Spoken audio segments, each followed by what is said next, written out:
El campo magnético.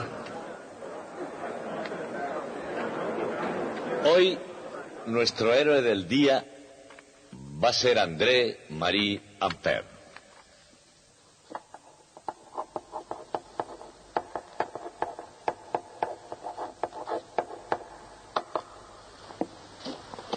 Ampère fue educado bajo la influencia del filósofo Rousseau, lo cual significa que no le enseñaron nada.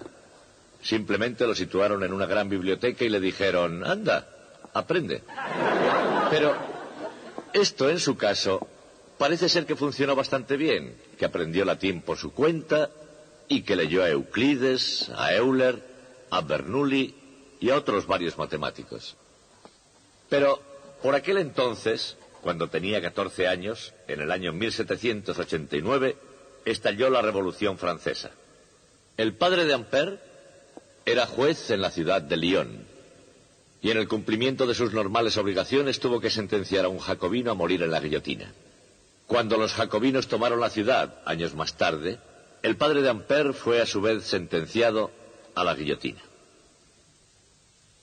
Nuestro héroe sufrió durante toda su vida las consecuencias de un conflicto que es bastante frecuente en las sociedades mediterráneas, el conflicto entre un padre escéptico e incrédulo y una madre que era profundamente católica.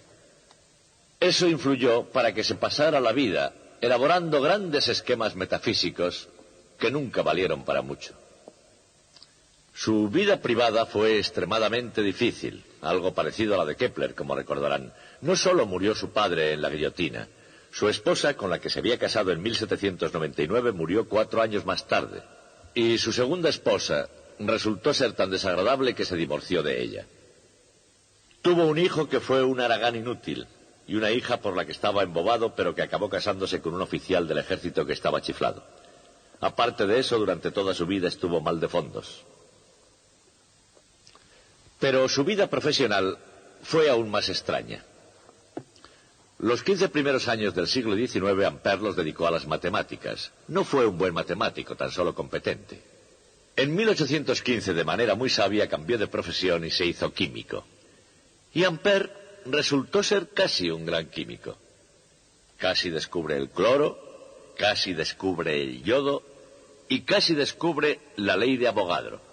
En realidad, lo que el resto del mundo llama ley de Avogadro, en Francia se conoce como la ley de Ampère y de Avogadro. En cualquier caso, en 1820, Ampère ya había cumplido los 45 años y era un personaje secundario y muy mediocre en el mundo de la ciencia. Sin embargo, se diferenciaba de una manera decisiva de los demás científicos franceses. Ampère pensaba que los grandes descubrimientos científicos también podían hacerse fuera de Francia. En el año 1820, el gran descubrimiento de Ørsted cayó sobre Europa como un rayo desde el cielo. Los otros académicos franceses se negaron a creerlo porque les parecía imposible que algo tan importante hubiera sido descubierto en Copenhague. Pero Ampère aceptó inmediatamente el descubrimiento y entró a desarrollar sus consecuencias, y de esta forma consiguió todos sus grandes descubrimientos. Hoy nos ocuparemos precisamente de eso. Quiero que todos se sitúen a 180 grados mirándome a mí. Aquí, en este punto. 180 grados no significa que la gente esté detrás de mí. 180 grados son 180 grados. Vamos, den todos la vuelta y júntense aquí. Quiero que todos recuerden cómo se cuentan los pasos. Y no quiero que nadie se traiga la caja. Sí, yo sé que algunos quieren traerla. Pero eso es cosa de los ingenieros. Todas las cajas están allí. ¿De acuerdo? Que nadie vuelva y me diga, Sargento Fillmore, la caja no está allí. Porque yo traje un grupo aquí la semana pasada y las cajas estaban. A primera vista no parece que estos marines de los Estados Unidos tengan mucho en común con el físico francés del siglo XIX, André-Marie Ampère. Pero, como sucede con frecuencia, aquí hay algo más de lo que se ve a simple vista.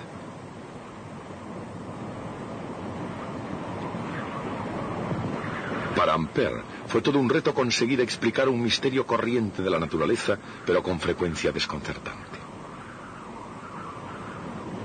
El reto para estos marines consiste en localizar unas cajitas bien escondidas en alguna parte de estas colinas. Aunque esos dos retos estén separados por miles de kilómetros y aproximadamente 150 años, la ironía está en que ambos requieren la misma cosa: una aplicación de la naturaleza esencial del magnetismo.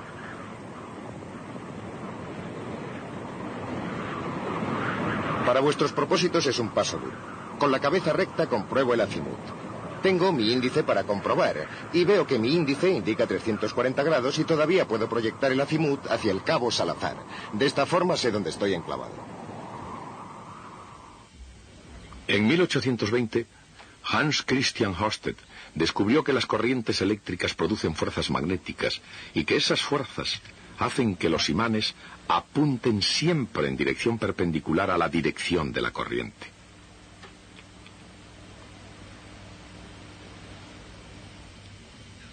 Esto era un gran descubrimiento científico, pero hasta que Ampère desarrolló las consecuencias del experimento de Ørsted, no fue más que una simple pieza de un complicado rompecabezas. Empiezo a andar hasta que paso el objeto. Voy contando los pasos desde donde hice mi último movimiento de observación, pasado este punto, aquí. Lo demás ya es sencillo. Lo mismo que todo el que empieza en un campo nuevo, Ampère avanzó paso a paso, armado con el descubrimiento de Ørsted. Ahora avanzo 3 pasos. Doy 3 pasos así, en esta dirección. Una vez que llego aquí, hago otro movimiento de observación. Si me he perdido, tomo el azimut de nuevo. Pero estos marines americanos tienen al menos una ventaja que Ampère no tuvo. En vez de trabajar por unos tranquilos parajes como estos, el señor Ampère inició su carrera científica en el sangriento pandemonium de la Revolución Francesa.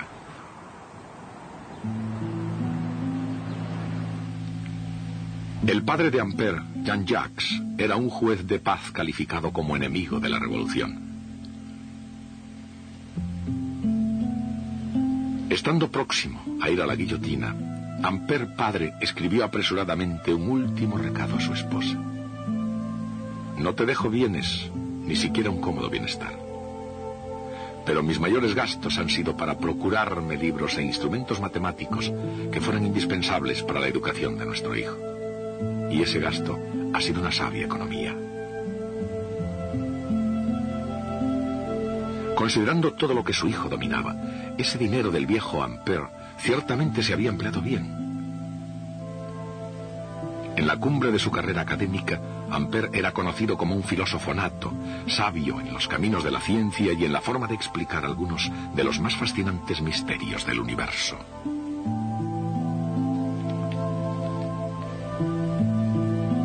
Pero actualmente a Ampère se le recuerda más por sus trabajos sobre electricidad y magnetismo. Y dichos trabajos comenzaron por el hecho de que la corriente eléctrica que circula a través de un hilo metálico rectilíneo y largo produce un campo magnético que gira alrededor del alambre. Pero, ¿cómo varía la intensidad del campo con la distancia al alambre? Si pudiera existir un pequeño segmento de corriente eléctrica, produciría un campo magnético proporcional a la inversa del cuadrado de la distancia. La dirección del campo está relacionada con la dirección de la corriente por la regla de la mano derecha o regla del producto vectorial.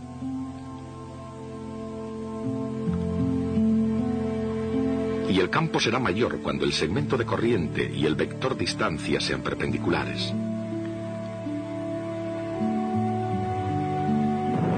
Pero las corrientes eléctricas nunca pueden existir en pequeños segmentos. Así que hay que buscar un campo magnético real sumando o integrando las contribuciones debidas a cada segmento de la corriente que circule. El campo debido a una corriente que circula por un hilo rectilíneo suficientemente largo es siempre perpendicular al hilo y disminuye inversamente con la primera potencia de la distancia al hilo. El resultado neto es un campo que se mueve en circunferencias. Las líneas de fuerza son circunferencias concéntricas con el hilo, y el campo es constante a lo largo de cada circunferencia. Por otra parte, si el alambre se curva formando un lazo, la corriente que circula por él produce lo que se conoce como campo de un dipolo.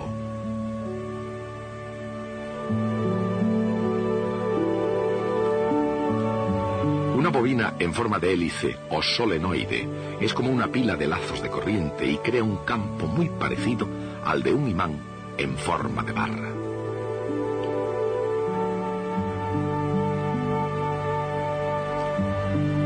Si el solenoide se curva de modo que su eje forme una circunferencia, la especie de rosquilla que se forma recibe el nombre de toroide. El campo magnético de un toroide está contenido totalmente en el interior de la bobina. No hay en absoluto líneas de campo en el exterior. Jefes de tiro, extiendan los mapas de modo que los componentes de su equipo puedan ver de qué estamos hablando. Ahora, una vez que lo tengo abierto de modo correcto, puedo proseguir y comenzar a disparar. Fijo mi mano derecha en la izquierda. Sin embargo, es obvio que la Tierra no es una rosquilla. Su campo es como el de una barra imantada con flujo en el exterior suficiente como para ejercer una fuerza sobre la aguja de una brújula. Para estos marines la clave del éxito está en la preparación y en el trabajo en equipo, y por eso se les ha remitido a lo fundamental, a lo que es fundamental para la navegación con una brújula. ¿Estamos en el cuadro 2? 5198. Veo que Por supuesto, y ya sé que hablo para expertos. Y todavía puedo proyectar el azimut hacia el cabo Salazar. E incluso con la ayuda de una brújula, ir de un punto a otro puede ser un buen reto.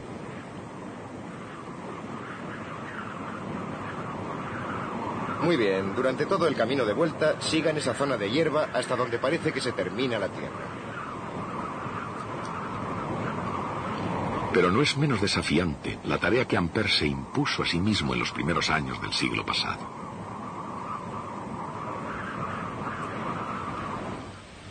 Por ejemplo, Ampère formuló la siguiente pregunta. Si un hilo conductor de una corriente ejerce una fuerza sobre un imán, ¿ejercería también una fuerza sobre otro hilo conductor? Para responder a la pregunta, consideren los hechos. Una corriente circulando produce un campo magnético. Y un campo magnético ejerce una fuerza sobre una carga eléctrica en movimiento. Por consiguiente, como una corriente eléctrica no es otra cosa que cargas eléctricas en movimiento, entonces se sigue que las corrientes eléctricas en circulación ejercen fuerzas magnéticas unas sobre otras. Las corrientes que circulan en la misma dirección se atraen entre sí. Y las que circulan en dirección opuesta se repelen.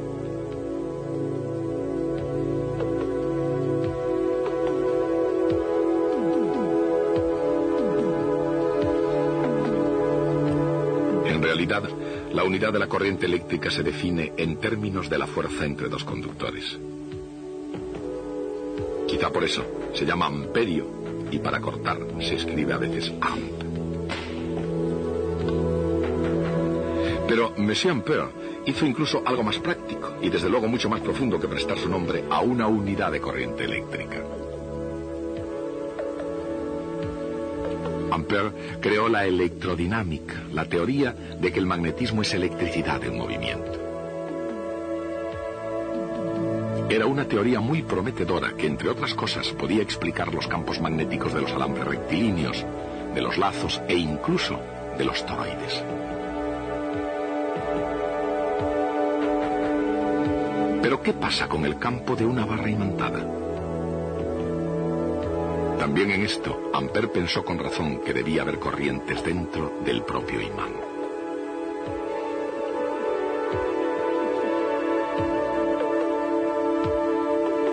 Y se imaginó que cada átomo de un material magnético debe de tener una carga eléctrica circulando que produce un campo magnético.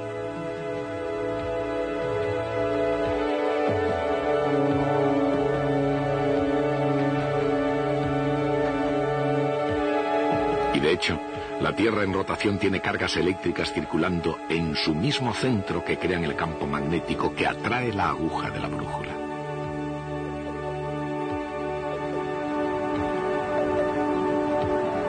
Por tanto, la fuerza que hace que la brújula apunte siempre al norte es la misma que la fuerza que hay entre dos hilos conductores.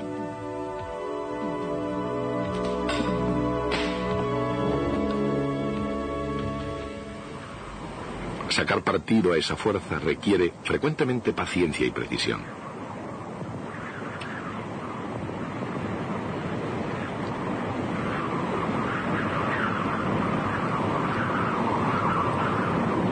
Para medir los ángulos con la mayor exactitud posible en el caso de largas distancias, una persona mira la brújula y alinea a otra persona situada a una cierta distancia.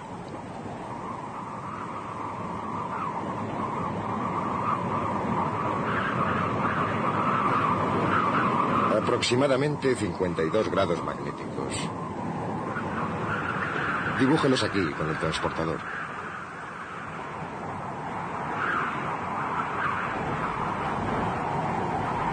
Estos marines están recibiendo una lección de primera mano sobre el valor del trabajo en equipo, una lección que aparentemente es valiosa en el campo de la ciencia. De ser así, es una lección que no comprendieron ni Ampère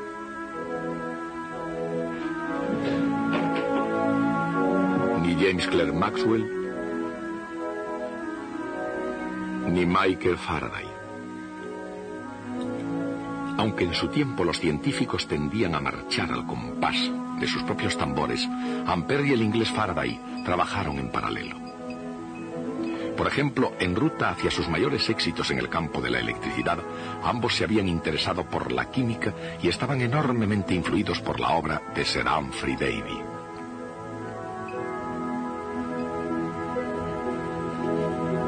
Sin embargo, Faraday y Ampère estaban destinados a ir por caminos diferentes.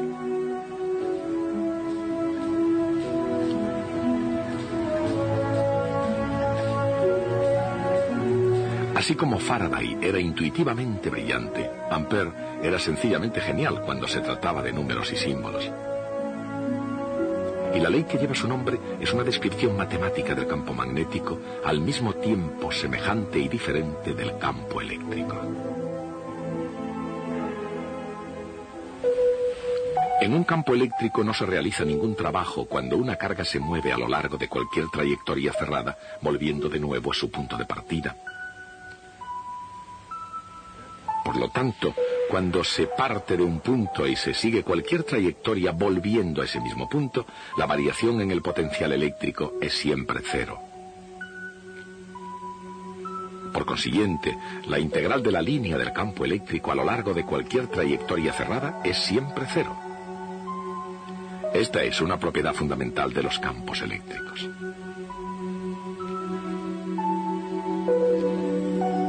Los campos magnéticos son diferentes.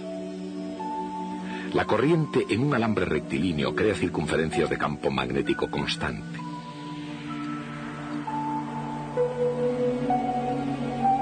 Y como el campo es constante en cada circunferencia, se calcula fácilmente la integral de línea a lo largo de cada una. Es igual a una constante multiplicada por la intensidad de corriente en el alambre.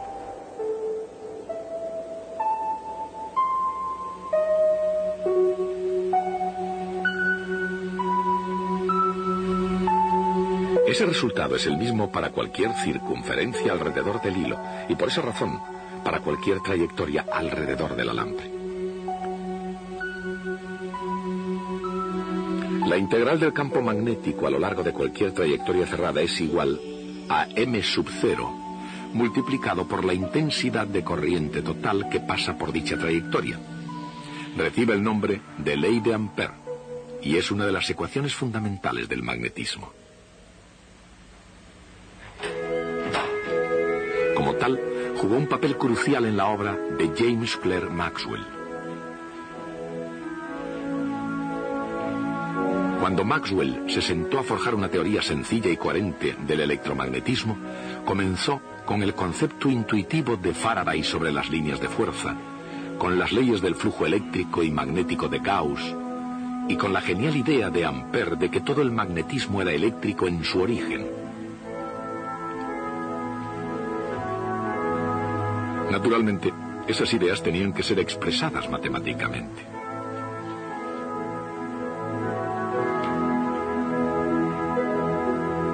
La integral de línea del campo magnético a lo largo de cualquier trayectoria cerrada es igual a mu sub 0 multiplicado por la intensidad de la corriente eléctrica que pasa por dicha trayectoria. Sin embargo, en los campos eléctricos, la integral de línea a lo largo de cualquier trayectoria cerrada es siempre cero.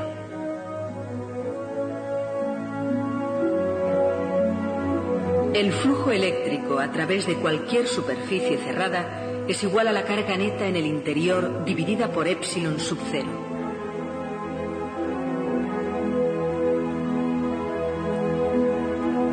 Sin embargo, el flujo magnético a través de cualquier superficie cerrada es siempre cero.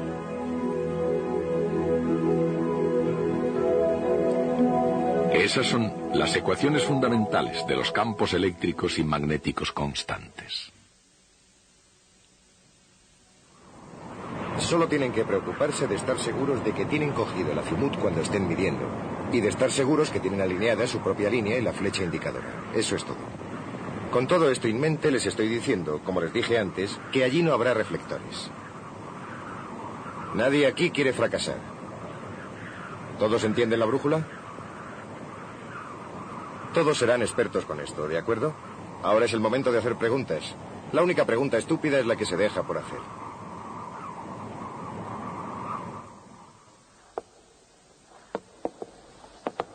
Una vez que Ampère se dio cuenta de que una corriente a lo largo de una espira daría un campo magnético de la misma forma que el campo creado por una barra imantada, que es un imán permanente, decidió que quizá todos los campos magnéticos eran debidos a corrientes eléctricas.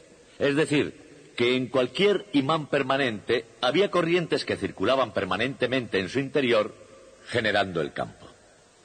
Pues bien, esa idea suya fue inmediatamente echada por tierra por un colega suyo llamado Fresnel. Fresnel hizo la observación de que los materiales que se pueden convertir en imanes, como el hierro y el acero, son bastante malos conductores de la electricidad. Y que cuando una corriente eléctrica pasa por un mal conductor, produce calor. Y dijo que si la idea de Ampère fuera correcta, todos los imanes terminarían calentándose. Y como no es así, tenía que estar equivocado. Pero, sin embargo, proporcionó a Ampère una salida a ese dilema. Dijo, veamos, no sabemos nada en absoluto qué sucede en el interior de los átomos. Tal vez las corrientes que causan magnetismo se producen en el interior de los átomos de que se compone el material. Bien, Ampère aceptó esa idea y elaboró una explicación bastante inteligente. Él tenía que comprender que en aquella época se creía en la existencia de algo llamado éter luminoso. Más adelante oiremos hablar mucho de él. Se suponía en cualquier caso que era el medio que transportaba la luz a través del espacio. Y Ampère conjeturó que posiblemente el éter contenía enormes cantidades de carga eléctrica, tanto positiva como negativa, pero generalmente en perfecto equilibrio, de forma que fuera totalmente neutro, excepto tal vez en el interior de los átomos. La idea que tenía era esta. Aquí hay un átomo, como este. Y aquí hay algo de carga eléctrica atravesando el éter, carga positiva junto con carga negativa. Así. De este modo, cada pareja de ellas están equilibradas, pero cuando entran en el interior de un átomo se podrían separar. La carga positiva podría seguir un camino como este y salir de nuevo. La carga negativa podría seguir otro camino como este y también salir de nuevo. El efecto de la carga positiva sería una corriente eléctrica circulando en esta dirección y constituida por carga positiva. Y el efecto de la carga negativa siguiendo este otro camino sería una corriente eléctrica circulando en la dirección opuesta porque es negativa. Así. De este modo, el efecto neto sería un lazo completo de corriente que tendría un campo magnético parecido a esto. Lo que significa que si los átomos de un trozo de material, todos ellos tuvieran esos lazos de corriente eléctrica circulando todos en la misma dirección, el material tendría precisamente las propiedades de un imán permanente. Es una concepción bastante singular. Hay ciertas partes de ella en las que todavía creemos hoy. Creemos que hay corrientes eléctricas circulando en el interior de los átomos y que esas corrientes dan lugar a las propiedades magnéticas de la materia. Pero no creemos ya absolutamente nada en un éter luminoso lleno de cargas, ni tampoco en eso de que se dividan en el interior del átomo para volver a salir de nuevo. Esta imagen es una perfecta ilustración del hecho, ciertamente extraño, de que sea posible en la ciencia tener una idea en apariencia brillante, pero que esté equivocada. Sin embargo, es parte del andamiaje que continuamente utilizamos para progresar. Con el paso del tiempo, las opiniones sobre la importancia de los sucesos tienden a cambiar. Los héroes en la historia de la ciencia van y vienen. Pero una cosa es cierta: el nombre de Ampère siempre será corriente. Bien, hasta el próximo día, y no se lleve ningún imán de madera.